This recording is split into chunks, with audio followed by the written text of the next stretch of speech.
Welcome back. We are going to be diving into Unit 6, which deals with social media and communication technology, and it aligns with Chapter 12 of the textbook.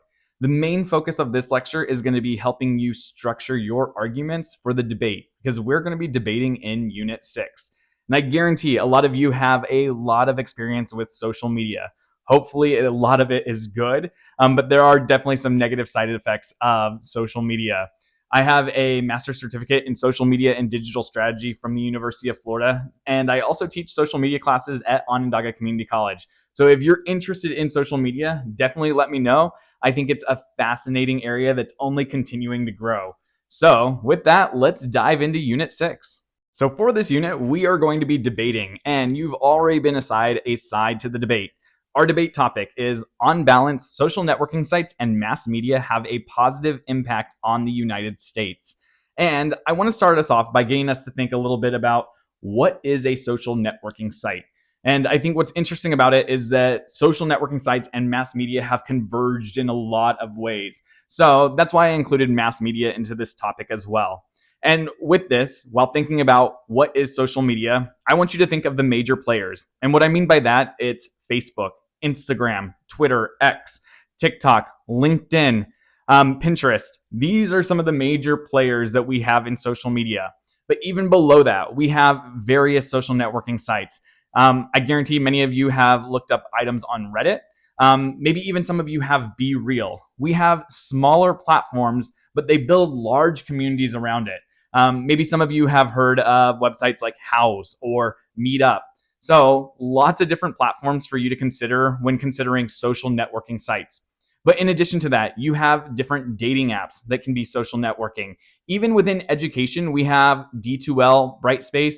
These are learning management platforms that allow you to engage with other people. This entire class is brought to you by social media in a lot of different ways. So you can think about how education is embracing social networking sites. But then any business or corporation that uses chat, you could even say that's a social networking site. So if I were with my bank and I were typing back and forth with somebody, we could say, hey, the bank is using a social networking site. So lots of different ways that you can go and thinking about social networking sites beyond just the traditional Facebook platform. Next, I want you to be creative with your arguments. So what I mean by that is you should find some unique arguments to support your side of the debate. There are going to be numerous arguments out there, but I challenge you to get creative. There's plenty of reasons to support or not support social networking sites and mass media.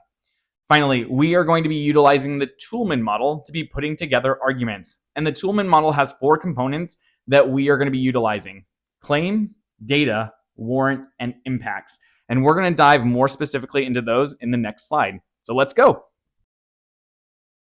So for this unit, you are going to be putting together 3 arguments for your side of the debate. And as I mentioned before, an argument has 4 components: claim, data, warrant, and impact. And some of these you might be very familiar with. So let's start out with a claim. So a claim is just a simple sentence of what are you trying to get your audience to believe.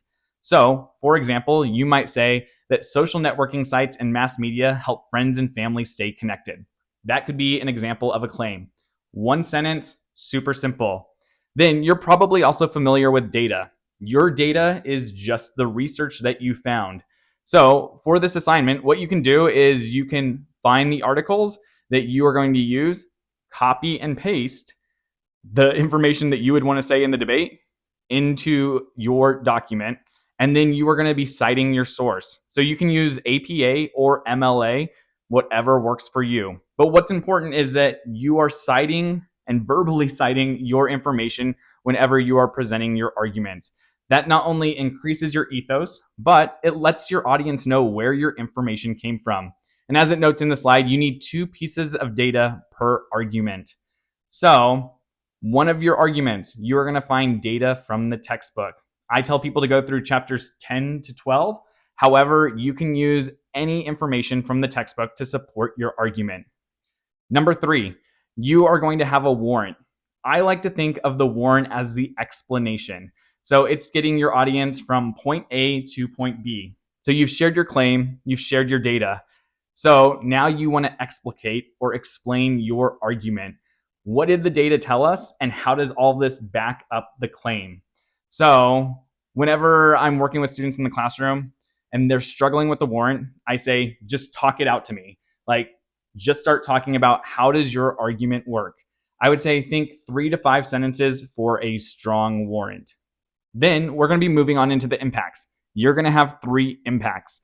I like to think of the impacts as, if your claim is true, then what? And you might want to think of these as scenarios. So, what are 3 good things or 3 bad things that could happen if your claim is true? So, let's go ahead and dive into an example of what one argument looks like. So in the slide, you can see that I have mapped out one argument. On the next slide, I do have my impacts that we're going to go over. And whenever you're presenting your arguments, you don't want to be reading things word for word. Because remember, you're trying to connect with someone on the other side of your camera, your audience. So if you're merely reading and not looking at the camera, then you're not going to have as strong of a connection and aren't going to be as persuasive. So whenever you're going through your arguments and presenting, try to connect with people on the other side of the camera and try to have fun with it. Be as persuasive as possible. So, for example, here is my argument. My first claim is that social networking sites allow for greater interpersonal connections in the long term. And according to the Handbook on Relationship Initiation from 2018, they explain that online users often engage in strangers on the internet phenomenon. And what this is whenever you're meeting new people online, you're oftentimes willing to disclose more personal information because you recognize that you have things in common. So, in addition to that, in 2013, a study published in the Journal of Clinical Psychology concluded that social networking sites like Facebook provide hope for a more engaged and connected world. What this data demonstrates, and for my warrant, is that people are finding individuals online that they have things in common with. And they are going to be spurring up conversations. Now, this may be friends, this may be family, this might be new people that they have encountered online. However, they're building connections and they are building community. So even though they might have started off as acquaintances, they're building stronger relationships online. And that's why interpersonal connections are going to be stronger in the long term. So let's go ahead and dive into some impacts. There are 3 strong impacts showing that interpersonal connections are going to be beneficial in the long term and that social media facilitates that. The first one is that of positive health benefits and mental health benefits. So whenever people are able to have connections and acquaintances online and they feel that they have a supportive community around them, they're willing to share information. And when they share information, they're able to feel these connections that they have with friends, families, and acquaintances. And so the more that they feel at ease, the better their mental health is going to be because they feel like they are in a safe place. So whenever we're connecting with individuals online, we're able to have a positive mental health benefit from all of this. Second, we're able to have stronger family connections. Whenever we're communicating with people, whether it's Facebook Messenger or Instagram or even on Twitter, we're going to be able to build those connections with our family because family wants to support each other. So whenever we're online more, we're communicating more, we're sharing information about our lives, and people feel overall more connected. So whether they're in the same town or across the country, people are going to be able to build stronger connections with their family through social media and maintain communication. The final impact is that we're able to have better interpersonal relationships and even stronger dating pools through social networking sites. So relationships built and ground primarily through social networking sites begin with a foundation of connections outside of outward appearances. So we're able to utilize our words to have connections with people.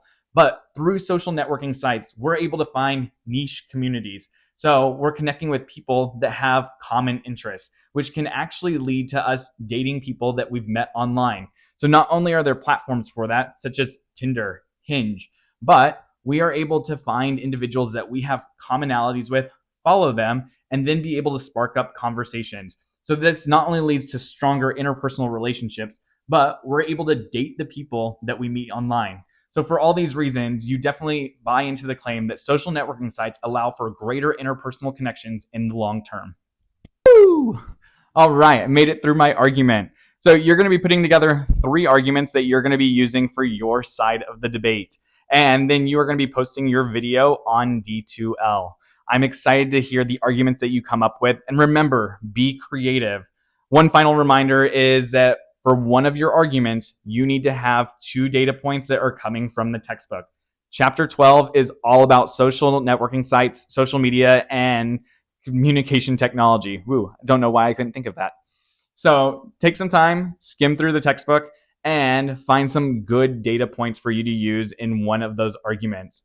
Then also remember, you're going to be responding to somebody on the opposing side. So whenever you're responding to them, make sure that you are responding to their arguments and you're thinking critically about, hey, what did they say? And how can I have multiple points to come back on their point? So refutation is super important in debate. Ideally, this should be a fun assignment for everyone where we get to critically think about social networking sites and the impact that they're having on America. So I look forward to hearing what you have to say, and I'll see you in Unit 7.